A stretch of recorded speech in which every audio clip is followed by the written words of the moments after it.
someone we will not be seeing at any award shows anytime soon is R.Kelly.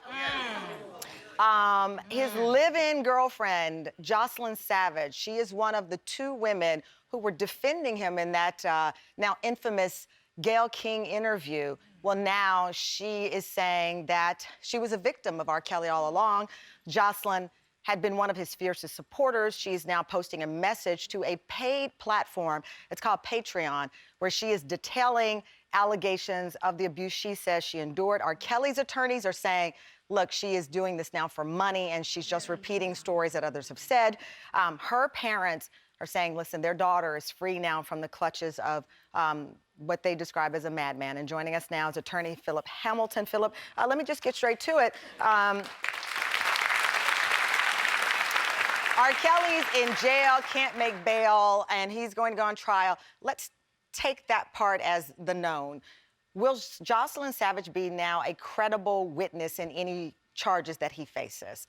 In terms of a court of law, I don't believe so, because we're dealing with the interview that she did give to Gayle King earlier in the year, wherein these allegations that she made this weekend kind of contradict, right? The allegations that she made this weekend, as you discussed, she's saying now, as opposed to when she was vehemently defending him in front of Gayle King, that he was, abusing her, controlling her, manipulating her, micromanaging every detail of her life, including when she could use the bathroom. All of these things that were going on since basically she dropped out of college, moved in with him, and basically became a prisoner to all of this, just controlling behavior.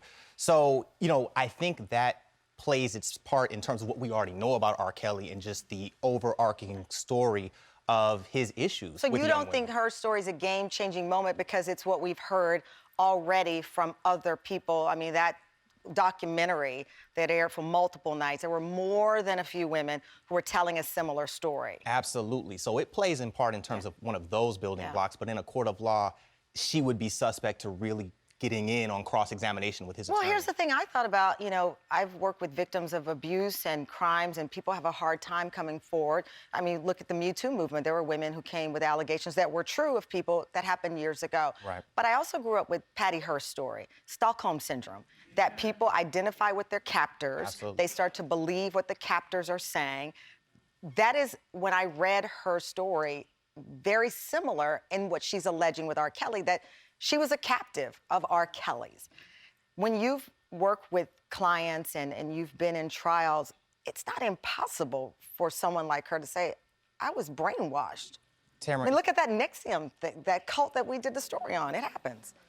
It absolutely happens. And I think in this case, I don't think anyone, including R. Kelly himself, believes that he will not be spending a significant amount of time in jail. You think he's done? He's in prison for the rest of his life? I'm not going to say necessarily for the rest of his life, but for a significant amount of time. And I think in that respect, it kind of frees up a lot of people that may have otherwise had fear of him. If they've worked through that trauma, be it through therapy, emotionally, through church, however it may be, they have an opening now to come forward without fear of repercussions from him, because he's not getting out. If you were her attorney, would you have advised her not to do a paid platform? Yes, because of what I said earlier.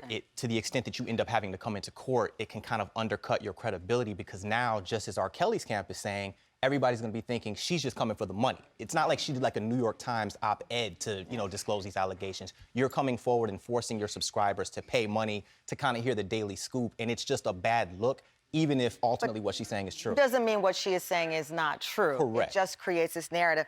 I watched the documentary. It always, as again, somebody who works with survivors of domestic violence, of abuse, it always hurts when I see people blame the victim. Right. And we saw some of that with this, well, where were their parents, or why were they hanging out, or all of these things. So there's a lot to unpack here. The bottom line is now this woman is no longer one ally for him, as he is now basically very few people who are supporting him, if any, at this point. Absolutely. All right, thank you very much. We Thanks for appreciate having your time.